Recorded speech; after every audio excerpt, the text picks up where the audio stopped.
Hey guys, welcome to the daily analysis for this Friday. Today we are going to cover some weekly charts, but real quick before we get into that, I wanted to touch base on this Euro CAD. It was one after this inside bearish bar here. I was talking about the opportunity to either go long or short depending on the continuation and the price action there. We talked about this little base, and afterward it started building up. And so if any of you were stocking this in the smaller time frame and got in, should have been a pretty good trade for you. Now we're at the point where it's kind of starting to meet the slope of the channel getting up, so maybe an exit point already. But I know that we were talking about some congestion here and the possibility for it to move back up and make a higher high, which it did. So I just wanted to draw your attention to that. Hopefully some of you were able to make some money on that. I personally never did get on the trade. For me, normally I'm waiting for daily closes, so by the time it closes, a little late. So I never did get on the never did get in on the trade, but hopefully some of you were able to jump in on some smaller time frames and take that move as it reverted back up. And ironically, Casey was actually trying to catch a short based on this move, trying to get the collapse back down, which there was a lot of possibility for that to happen, and he actually got a great 4-hour bar, which I'm glad I didn't see because I would have jumped on it too. A great 4-hour bar that he took short, and it ended up obviously going up rather than continuing down. So kind of interesting, two different options there. Obviously, short ended up not being the way to go, even after that 4-hour bar. And by the way, if you take a look at the Euro CAD on the weekly, kind of a little interesting thing. We had this breakdown for a while here on the Euro CAD where the euro was losing against most of the pairs, and especially the CAD. And you can see that we had this nice little rounding out at this base and a pretty good move up, which is where this trend line comes into play. And since then, we've been making consistent higher highs, and this channel heading up, perhaps making its way all the way back up to that 135 level. So, beware. It's bouncing back and forth now, but it may break right through and work its way up toward that 135. So the Euro CAD a lot more bullish potential than you might realize. Okay, guys. Next is the Euro Dollar. Really not much to say here. Kind of the same analysis as the daily. I'm just waiting for it to get back in the bottom of this channel and then look to go long. What's interesting, just to make a quick note about the Euro Dollar and the time frame, just the whole interesting perspective thing when it comes to trading.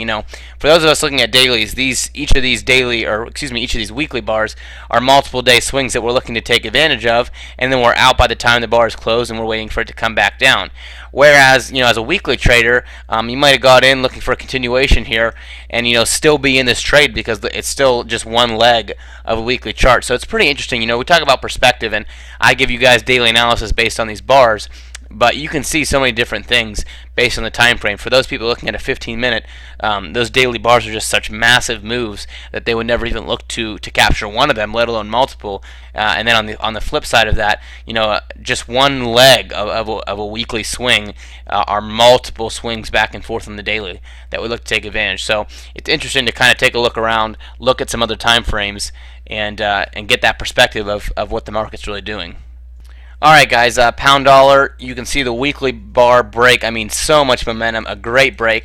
One thing to look out for is this previous level, and we're not too far away from that, but honestly that's really not a major level in my consideration. I think that if the momentum is here, it should get through that level and really be looking toward the next level, which is here, and this is a much stronger level. So for those of you thinking short on the pound US dollar, this is the major level that I would think that it would be heading to.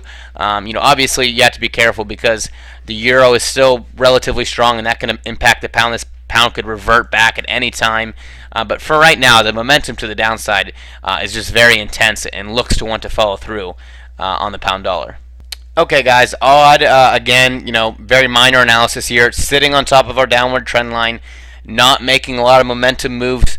I'm just waiting, and unfortunately I say that a lot to you guys because waiting is what you got to do often in this game. So I'm waiting for some kind of move, some kind of break, some kind of continuation, and right now the odd is not giving it to me. When you look at the weekly chart, you can see just basically from this point, where the legs started getting a little shorter, the chop here, a couple moves, and then the chop here, the odd just not setting up for great moves like we saw here, and then even these 3-week crash here, pretty good moves obviously back here and here and here. The odd has just been flying around, great momentum setups, but all of a sudden we've slowed down and not given a lot of clear direction. So hopefully we'll wait a little while, it'll get back into some of these big moves, and we'll be able to take advantage in a short amount of time. The USD CAD is the other pair that to me has been very frustrating. You can see that from this point, basically in this box, just been in a very tight range.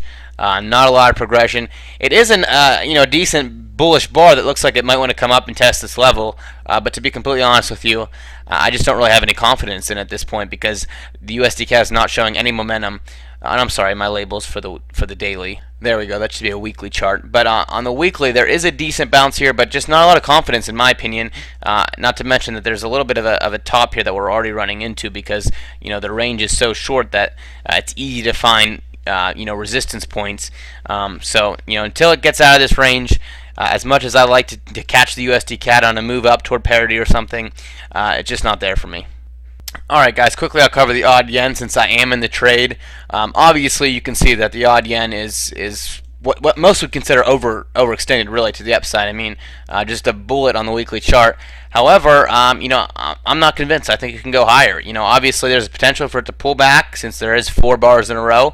But this was a nice tail. We came all the way down to 92, reverted the momentum back to the bullish side, closed above our previous week, so I'm still confident in it. We'll see what happens. Maybe I'm overconfident because I got it at a good price, but I'm going to keep holding this. My target is pretty high. I'm looking all the way up to this 100 area, so very large target, and that's what I'm hoping for. So obviously for that big of a target, I'm going to have to be patient, wait for this thing to move. That's about 540 pips away still, so I've got a long ways to go. It's going to require some patience, but I do still like the odd in spite of that overextended look that we have on the weekly chart.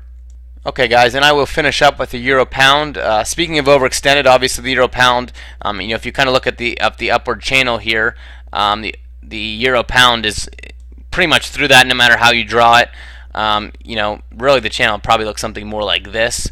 So it's way through this channel. It's extended. The euro has just gained so much strength, and the pound has not even really attempted to fight it. So the question is, what next? Now we are at a pretty big level of resistance at this point. 84 area is pretty tough resistance. So we could see a pullback, to say the least at this point.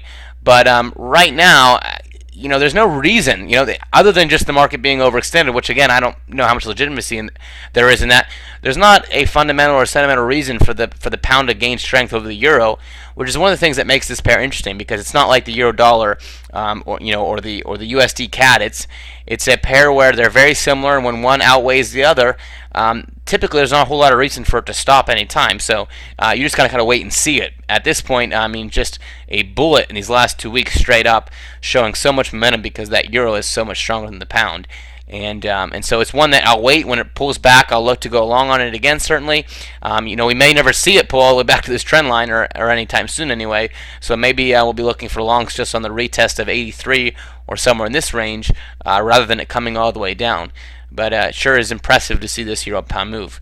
I remember talking about so long ago. It was like July of 2012 when this base was finally building after the collapse of the euro pound.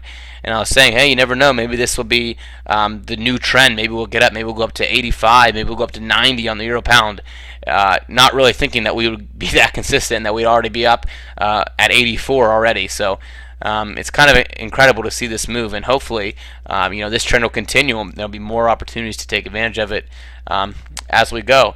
So that's my analysis for this Friday. And you know what? I put my daily label up there. Again, I did that like 3 charts. This is the euro pound weekly, obviously not the daily, so I apologize for that. But hopefully, guys, the analysis was helpful. I do think it's really important to take a step back and look at these weekly charts and get your bearings. So please do feel free to leave a comment, share it, and tweet it. Get it out to your friends, and I'll talk to you guys Monday.